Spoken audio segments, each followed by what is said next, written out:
Hello, I'm Roya Nikkhah, and welcome to the Royals from the Times and the Sunday Times. This week, we're exploring one of the great conundrums of modern royalty.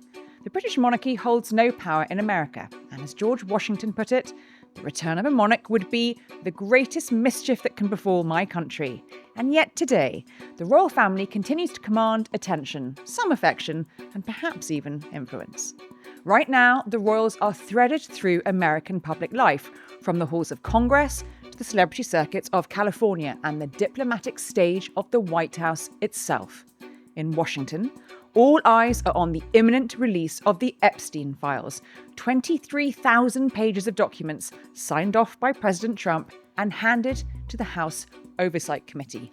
And among the names reported to appear in those files, Andrew Mountbatten Windsor. He has consistently denied any wrongdoing in connection with Jeffrey Epstein and has not been charged with any offence. Meanwhile, thousands of miles west, another royal story continues. In the summer, Prince Harry spoke of publicly wanting reconciliation with the rest of the royal family. In September, he visited the King in London. But today, that rift between Harry and the palace appears no closer to healing. And now, King Charles is said to be preparing for one of the most important state visits of his reign.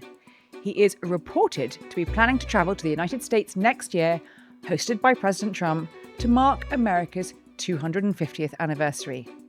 So we have a royal brother under scrutiny, a royal son whose home he has yet to visit, and he's going to be hosted by an American president navigating his own links to Epstein. It's a diplomatic moment that demands careful choreography. But if it's anything like the state visit by President Trump to Windsor Castle this year, it'll be full of all the pomp and ceremony that America can muster. So, 3 royals, 2 coasts, and with Kate away this week, I'm joined by 2 brilliant guests to help make sense of it all. Mark Landler, the London bureau chief of the New York Times, and Chiara Brown, a commissioning editor at the Times Lux magazine. Which I suppose sums up the royal story, a mixture of glamour and hard news, and how best to report this particularly British institution. Mark, Chiara, welcome to the Royals. Thank you so much. Thanks for having us. So first of all, I want to ask you both, are you actually royal watchers? I mean, do you follow the royal family closely, not closely? Mark, I think you kind of do. I do because the Royals is a substantial, it's not a huge part of my job as London bureau chief, but depending on the pace of news the Royals are generating, it can take up 25-35%, occasionally half of everything I do. I also cover British politics and American foreign policy in Europe. But the Royals, as you no doubt know, generate a huge amount of interest. The number of page views they generate for us all around the world is pretty monumental. So we cover them on a fairly serious, ongoing basis. And at times they are almost all consuming. Tell me about it. Yeah, well, you would know better than I. Chiara, what about you? I mean, outside of the job, personally, are you interested in the family and the institution? I think I'm intrigued by the institution. I think living in the UK, it's impossible to not have some sort of eye on it all. Yeah. It's something I keep an eye on in a way that I would look at a celebrity, I think. I mean, we'll pick up on that point later. Yeah.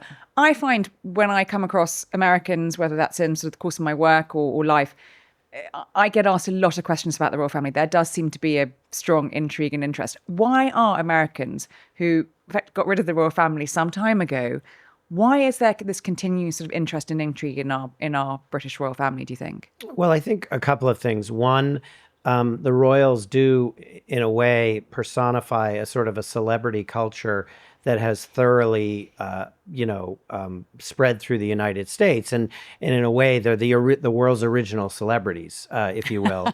And so I think that there's that very simple interest in the glamour, the dazzle, the fairy tale aspect of their lives. But I also think that there's a deep cultural affinity for some of the traditions of the British monarchy, notwithstanding the fact that we cast off the monarchs in our own revolution. And you see that, of course, in people like President Trump, whose interest for, reverence for attraction to the trappings of royalty and monarchy is very clear. And while he may take it to a rather extreme level, I think there are a number of people in the country that for whom there's something that this resonates for them on a fairly deep cultural level. So I do think the royals, while our country is proudly a democracy, it does have a kind of a sort of a subliminal attraction to the royals. I mean, you mentioned the phrase reverence there, and I watching President Trump stand up in Windsor Castle and give that speech at the state banquet dinner. I mean, it was the reverence sort of dripped from every single sentence. It, the way he depicted the king, the way he turned and spoke to William and Kate. You could feel how almost in awe of them he was, which is quite extraordinary to watch, the leader of the free world sort of acknowledge something he thinks is almost above him. Chiara, I wanted to ask you, you're from California. Obviously, there is now an alternative British royal court operating from California. Harry and Meghan left here 5 years ago. They went to pursue a different kind of life there, financial freedom, independence. And yet there is constantly a reminder of their royal links, both from Harry and Meghan themselves and from, how it plays out over here. How do you think in the last 5 years that story has played out in America? I mean, I think the kind of the institutional drama associated with that was playing out here isn't something that really translated over there. I think to us, I mean, I think it's the drama. Is it more the family drama that? Yeah, like I'd say the family drama we perceive in the same way you might perceive some sort of light celebrity family drama, like I said, but there isn't that kind of like monumental, this is such a huge change from, the way that things were working before. I think it's sort of like, oh, here's this sort of slightly big change from the tradition, but having them in California, I think just sort of underscores the fact that there are these sort of celebrities, and it's a fun kind of, it's a fun new chapter for them rather than this sort of like big institutional change the way that people look at it here. And what about you, Matt? I just want to mention something. You once wrote that covering the British royal family is more akin to writing about the senior ranks of the Chinese Communist Party, where the machinations play out behind closed doors. What did you mean by that? Well, I think what I was trying to do in that story was give our readers a sense for what it was like for me to cover the royals as a beat. And, I had covered the White House, I'd covered the State Department, Hillary Clinton, and I'd been a foreign correspondent in a couple of different places prior to coming to London. And there's no job as a reporter I've had that's quite as opaque and mysterious as the royals, because I think what people don't perhaps understand is it's not as though you can go into Buckingham Palace and have an interview with King Charles. It just doesn't happen. He doesn't give interviews. If only. If only. Right. I mean, he did once upon a time, but once you become king, I gather the Queen didn't give an interview for decades. And so it's not like another beat where you can simply make a bunch of phone calls, get your calls returned. Now, Roya, you're in better shape than I am on this score, and you might know some people. But for someone coming in as a foreign correspondent, that's extremely difficult. So you, in a sense, are covering them almost as a game of telephone. You talk to someone you think's well-informed who's talked to someone else who's better informed who's talked to someone else. And maybe you slowly get closer and closer to understanding what's going on inside. But it's a tricky thing. And it did remind me a bit of when I was based in Asia and wrote about China.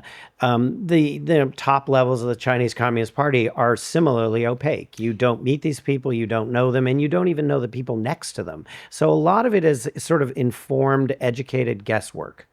We've talked about the current American president's reverence of the royal family, and he clearly sees it as a very positive thing.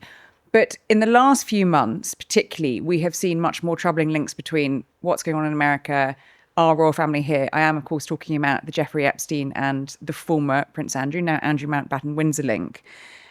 The sort of spread of Jeffrey Epstein's friendships, associations, whether that was with Andrew, who has been deep prince now, he's lost all his titles, with our former British ambassador to America, Peter Mandelson, who did not last very long, and of course was, lost his job just before the last state visit.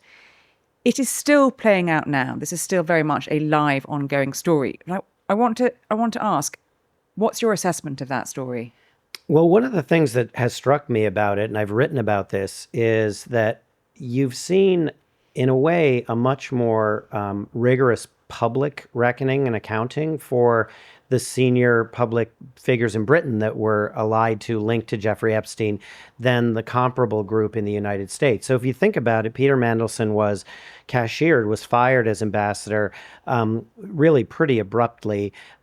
Prince Andrew, the former Prince Andrew, has lost his titles, completing a fall from grace that began years ago. Now, it is worth pointing out that Andrew's alleged associations and alleged conduct, and again, you pointed out he's denied all of this, is much more grave than for many people in the United States, including President Trump. President Trump was a longtime friend of Jeffrey Epstein a long time ago, socialized with him in Palm Beach, but by all accounts, the two had a falling out. He didn't have much to do with him. There's never been a public allegation that President Trump behaved as Andrew is alleged to have behaved with the young woman that was allegedly trafficked to him by Jeffrey Epstein, Virginia Giuffre. So that's different. But I am struck nonetheless by the fact that you've seen Mandelson and Andrew very publicly taken down in this country, and you've yet to see that kind of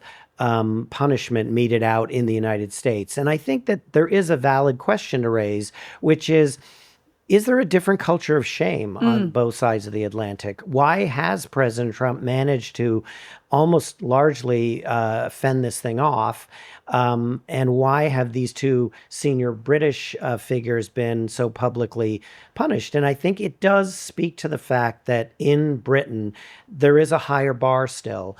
And the cost of being associated with Epstein, not just what Andrew is said to have done, but even in the case of Peter Mandelson, is higher in the UK than in the United States. And I think that's in turn a reflection of some of the culture of shamelessness that's come in with President Trump. Can I ask, Mark, this story is still live, and we have just last week, we've had the Epstein Files Transparency Act passed by both houses of Congress and signed by President Trump himself. What might that change? Might the signing of that act change things? Are we expect to see more come out and more fingers being pointed? I think we will see more come out, and I think you can begin to see, even in advance of that, you can see that in some of the things that are happening. There is a case in the U.S. of Lawrence Summers, who's the former Treasury Secretary and president of Harvard, another longtime Epstein associate. Some very embarrassing emails between Epstein and Summers came out in the last trove of documents that were released. And in fact, Summers is now under a great deal of pressure. Harvard is reviewing their relationship with him. He's given up a lot of his board seats. So that is a case where a major American public figure is beginning to suffer somewhat the fate of Mandelson and Andrew. I think we will see more. I actually think that we may see more on Andrew, which may explain why King Charles made the difficult decision to go all the way when he did. I think some of that was anticipatory. They probably do worry about things that have yet to be disclosed. What they are, we don't know yet. We will find out eventually. I mean, there's a lot going on in the U.S. The Justice Department has opened a separate new investigation of Epstein, which may give the Justice Department a pretext to hold on to the documents a bit longer. So I'm not sure we've seen the whole drama play out. But yes, there will probably be more. It will be embarrassing. And I think people and institutions like Buckingham Palace are trying to get ahead of it. Of course, we should add that being named in these files, which we know Andrew Mountbatten Windsor is, and he's consistently denied any wrongdoing, it doesn't imply any wrongdoing. And when he signed that multi-million-pound settlement with Virginia Giuffre in 2022, there was no admission of liability. So it's just important that we say that. Can I ask Chiara, in terms of the former Prince Andrew, who is now just, has lost all his titles, how, particularly in California, where you've got the sort of Harry and Meghan celebrity thing going on, how aware of characters like Andrew in the royal family were Americans before all of this sort of happened? I mean, if you spoke to, a Californian, would they be able to tell you who Andrew, Edward, and Sophie all were? I think it's interesting because I don't think Americans necessarily think about the British royal family as an institution with a lot of different members that are connected. It's not a unit. We think about them as individual actors and kind of in a way that you would think about, again, celebrities. So I think Andrew's in the consciousness because of the Epstein files, but I wouldn't, before I moved here, I had very little awareness of the actors outside of the Queen and Harry and Meghan and, William and Kate. But I think the sort of the people on the periphery are less in the consciousness, I would say. So who are the big players in America? Is it sort of William, Kate, Charles, Camilla? Yeah, maybe less so Camilla, I would say. I think she's sort of, maybe because people watch The Crown, they sort of are aware of who she is. But, and I think Meghan has sort of turned into a bit of a folk hero, though she's complicated. I think having her be this American who kind of broke in and had this fairy tale life is a thread that went a bit wrong. Yeah, but I think the fact that she was able to kind of be part of it all in this Disney-esque way is something that people really resonated with. And I think that's part of why there's a little bit more sympathy for her in the States than I think there is here. Now, I want to ask you both, one character sort of as part of this cast, and it feels like a cast list, doesn't it? We're talking about almost a sort of celebrity cast list, is the former Duchess of York now, Sarah Ferguson, who there were reports last week that she is considering various very big offers of tell-all interviews. Of course, remember sort of post her divorce back in the 90s, she did that big sit down with Oprah and made, I think, a bit of a splash in America. But since then, is she on people's radars? Do people know who Fergie is? Is she more on people's radars now because of what's happened with Epstein and Andrew? I'd say, to borrow a line from an old movie, Spinal Tap, I think she's currently residing in the Where Are They Now file in the United States. I do think there are probably people that remember the 90s and remember the interviews, and also, she was an advertising spokesperson for a while, and I think people remember that a bit. And some of the scandals when her marriage broke up. But that was a long time ago, and a lot's happened since then. And I think to the extent that the average American is paying attention to the royal family, it's probably more Harry and Meghan and William and Kate. That really, if you asked an American who pays a little bit of attention to this, and you mentioned Sarah Ferguson, it's not even clear they know who you were talking about. Okay. we'll come back on to Harry and Meghan and William and Kate soon, but just to sort of finish looking at the Andrew issue, the Epstein issue, and how closely, it may go to the president. I mean, President Trump so far has managed to keep, I think, quite a successful arm's length from it. We saw lots of, there's footage of them from when they were friends way back in the day in the 90s. But over all of this, he's managed to, say, I thought he was a bit of a creep. I threw him out of my, Florida Mar-a-Lago, and I turned out to be right. But if we do have, as reports suggest, if the King's health is up to it next year, if we do have this state visit, and I think let's assume that the Epstein issue is not completely done and dusted, the implications are it won't be, how awkward might that be for the choreography of a state visit with, a king whose brother has been deprinced, and a president who knew Epstein, and, a former ambassador who is no longer around, who lost his job because of it? How would that play out? Well, I think if you think about what happened during President Trump's state visit here. So on one of the first days, protesters actually projected images of Epstein and Trump onto the walls of Windsor Castle and unfurled a giant, picture of Epstein and Trump on the lawn in front of the castle. So there was some quite effective guerrilla tactics used by protesters. I think you could maybe see some of that as well. Now, I think in a state visit involving the king, what you probably won't see, but I wouldn't rule it out, is the kind of extended photo opportunity that President Trump loves doing with foreign leaders, where he brings reporters and cameras into the Oval Office and basically has his guests sit there and take questions. Well, there's no way the king would do that. There's no way the king would agree to that, right? Now, Keir Starmer has undergone that exercise, and many other heads of state. And often those become somewhat embarrassing, because that's the moment when reporters get to ask whatever they want to ask about. The king won't have to undergo that. No. So I guess it's hard for me to see it sort of absolutely eclipsing the visit, because I think that the White House will take steps to make sure that if there are protests related to Epstein, they're kept well away from, any of the ceremonies or festivities. The king would probably be invited up to the Capitol, and it's possible he might encounter some demonstrations and protests up there. So I think it'll be, an undercurrent, as it was certainly for the state visit this past summer here. I doubt it'll be a lot more than that. But again, with the caveat that we don't really know what's in this last 23,000 pages of documents. And, as I keep reminding myself, if there were nothing in those documents incriminating to President Trump, then why did he fight so hard to keep them under wraps? There's got to be something there he didn't want to become public. Well, I mean, we'll keep a close eye on it. Epstein aside, if we have a UK state visit to the US next year for the 250th anniversary of independence, how big a deal is that for Americans and for President Trump? Well, do Americans care about? I think that, I did notice that the Queen made a state visit in 1976 for America's bicentennial.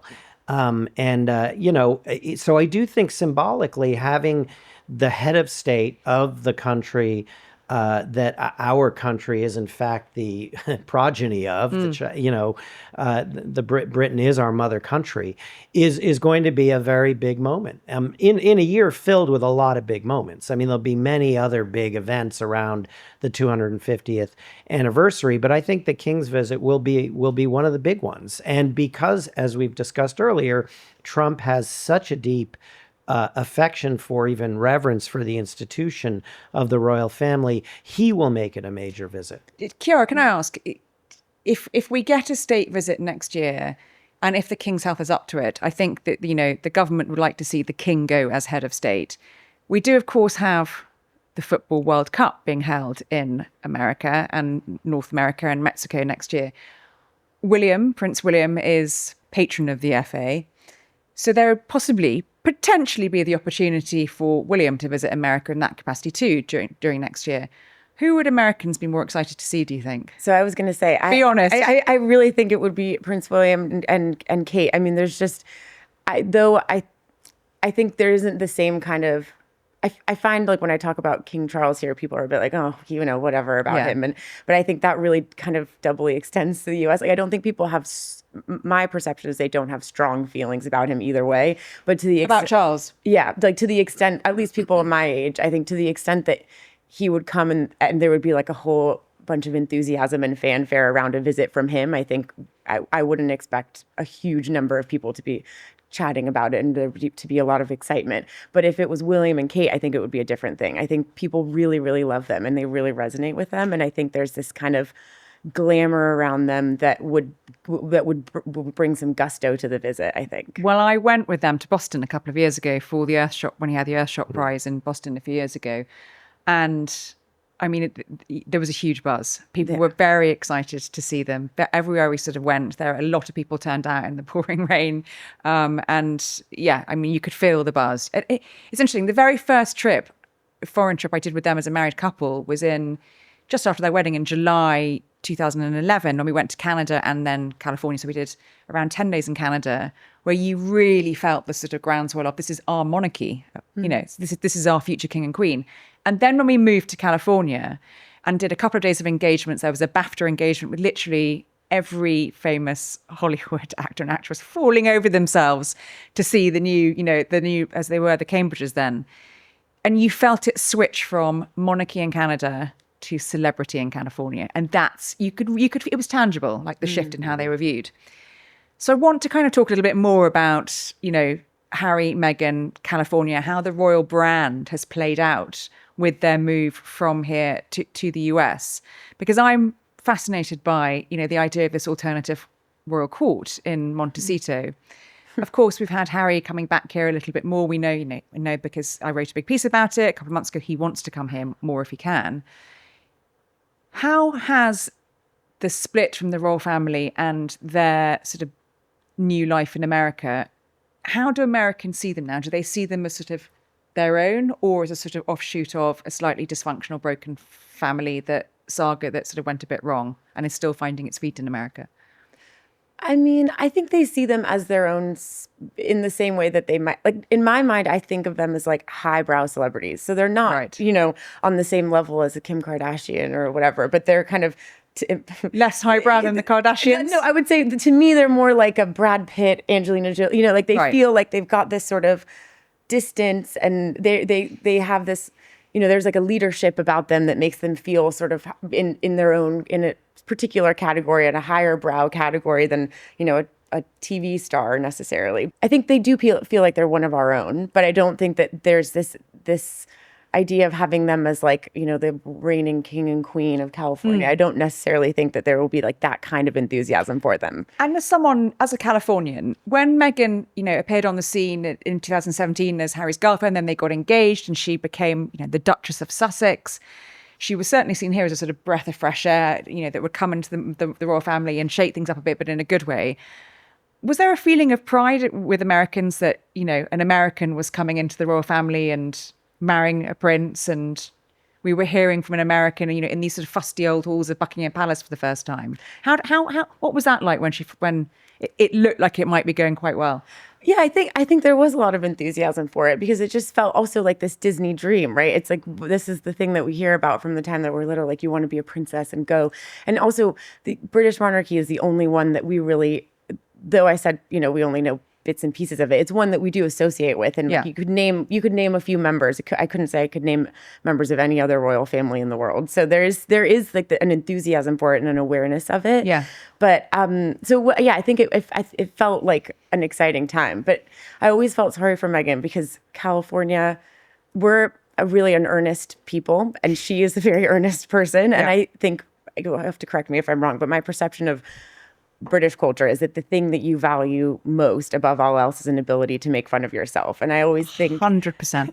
And I always think that I that's really not a quality that they champion in California, I wouldn't say. And so I always felt sorry for her because I was like, even if she'd done every single thing right, I think it would have been an uphill battle for her because just culturally, she wasn't ever going to be aligned. It's a really interesting point. Mark, in terms of how you followed the Harry and Meghan story from here across the pond and how it's played out, have you been surprised by any of the twists and turns?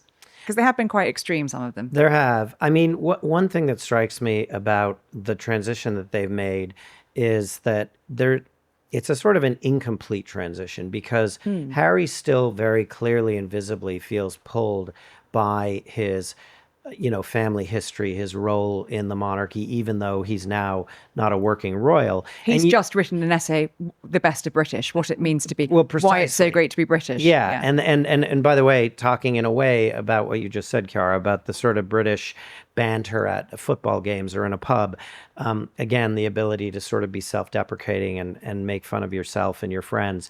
But one of the things that struck me, and you've seen it recently with Harry, is he occasionally trips up on the kind of imperatives of being an American-style celebrity and being a British royal. And a really interesting, albeit trivial example of this, but telling, was when he went to the World Series, Baseball World Series, as a guest of the owner of the Los Angeles Dodgers. There's a cap involved there, isn't there? And he wore a bright blue Dodgers cap, which is classically what you would do if you were invited to cheer for the Dodgers by the owner of the Dodgers.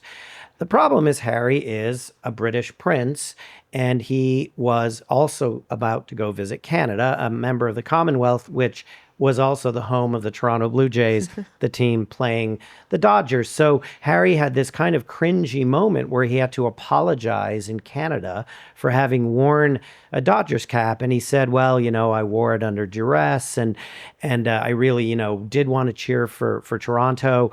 But to me, that really kind of captured it. This is the kind of thing where if he was Brad Pitt or Shaquille O'Neal or any other celebrity who might show up in row 3 of Dodger Stadium, this would have been a non-issue. Yeah. Would have been a non-issue. And yet for Harry, it did become briefly an issue, and it kind of, to my mind, really showed the tensions that he still has to occasionally navigate between his kind of royal history and lineage and his life in California. I also, to say, I also think that that role of royal as statesman and royal as person who's cutting ribbons at factories in small towns is not something Americans really understand. No. I think again, people said this at length, but that's where Meghan may have misunderstood. And like you said, the flip side of that is I feel Harry maybe is a bit like, okay, well, what's the service part of this new life? How am I contributing to where's the ribbon cutting element, basically? In a funny way, I think it's easier now for Meghan because Meghan can fully embrace being an American-style lifestyle guru and celebrity. I mean, she has this Netflix series where she sort of talks about crafting and brings in famous friends to chat with her in a kitchen that's not actually her kitchen. Does that play out better in America than here? It doesn't play out so well here. No, one thing I noted in my coverage of the last time I wrote about this was how savage the reviews of this were in the UK. I mean, people just took that series apart and just made fun of it. And I think in the US, I'm not going to say the series has been a big hit. It hasn't. It hasn't been one of Netflix's top 10 shows, which is telling given how much money they're spending on it. But I think Americans would have taken in a way, a less hard-edged view of it. They would have thought, okay, another kind of self-involved celebrity talking about how she crafts with her friends. But I don't think Americans would have found it particularly offensive. I think some people in Britain just looked at it and were contemptuous of the whole thing. Having said all that, Meghan can keep herself busy and make good money. She doesn't have to apologize to anyone for it. And Americans understand what the game is. Harry's in a much different position. Yeah. He can't do a show like that. It's harder for him. It's much harder for him. So in a way, I feel like the more time that passes, I almost see the two of them diverging a little bit, where Meghan's role is more and more comfortable for her, despite the slings and arrows she's taking back here in the UK. Harry's role, to my mind, still feels awkward, which I think is why you reported recently that he wants to spend more time here. And I think that's what that reflects in a sense. Well, we'll watch this space to see whether that does actually play out under this reign or into the next reign. I think as we're sort of just coming to a conclusion, I want to ask you both a bit of a sort of broader question. How much of a part, or how important a part, do you think the British royal family is in the special relationship? I'd say it's a pretty big part of it, only because it's something, like I said, that we really value. It's something that we see as sort of this admirable, interesting, historical thing. And though we don't totally understand it, and we might kind of not, we think of it like we keep saying in this sort of celebrity-esque way, it's still like a functional part of the PR for the special relationship, I would say, and for the UK and the US. And I think, like I said earlier, it's not, I would be very surprised if any random person in the US could name 5 members of the Spanish royal family, but they could definitely scrounge up 5 members of the British royal family. I think our government would hope so after the state visit, what we laid on for the state visit. What do you think, Mark? I think that the British government has been really shrewd in deploying the royal family as almost a diplomatic secret weapon. Obviously, it's more effective with Trump in office than it might be with a president who's less interested. I mean, Joe Biden was an interesting, slightly counterexample. He was an Irish American who didn't care that much about the sort of grand old British traditions. But if you look at the last couple of years in particular, Keir Starmer going to the Oval Office and pulling out the letter from King Charles inviting so Trump. Theatrical about it, with this incredibly stagey kind of approach, and of Trump, of course, lapping it up. I think that the government in Britain, in London, fully understands the value of the royal family. I think King Charles is, of course, willing to play his role. He recognizes it too. Prince William recognizes it. He had a very warm meeting with President Trump, where President Trump went on and on about what a good-looking guy he was. So I've spoken to William about that actually privately. If only I could repeat that conversation. I'd love to hear what he had to say. I'd love to hear that. Maybe in a book someday. I would say he understands the role that the royal family need to play. Right. So I think the government is very wisely and shrewdly using the royal family at a potentially very tense moment with the war in Ukraine, tariffs, trade war potentially, to try to keep things on an even keel, keep things smooth. And I think the royal family has played that role and will continue to. Can I ask you very quickly, final thought, do you think the scandal around the former Prince Andrew threatens that, the power of the royal family with America? I think on the margins, yes, because I think the fact that the royal family is sort of so visibly connected to a particularly sordid part of this story does register with some people in the US, and they think, oh God. On the other hand, as Chiara said earlier, because Americans tend to think of the royal family as individual personalities, I don't think they're necessarily going to look at King Charles and immediately say, oh, your younger brother is this guy. So I think to that extent, it's probably helpful the way we tend to think of royals in the United States. And so, for example, if William and Kate came, as you said, for the World Cup, I doubt that many people would really connect them too closely to Andrew Mountbatten. Well, I mean, so I could talk to you both for hours. Honestly, it's so interesting to get your perspective. My huge thanks to Mark Landler and Chiara Brown for joining us on this episode of The Royals. This week has shown us that the monarchy's footprint in America is deep, but it's also complex. From scandal to soft power, state visits to celebrity circuits, the royal family's presence in America is hard to ignore and perhaps even harder to define. Thanks for joining us on The Royals. Kate's back next week and we'll see you then.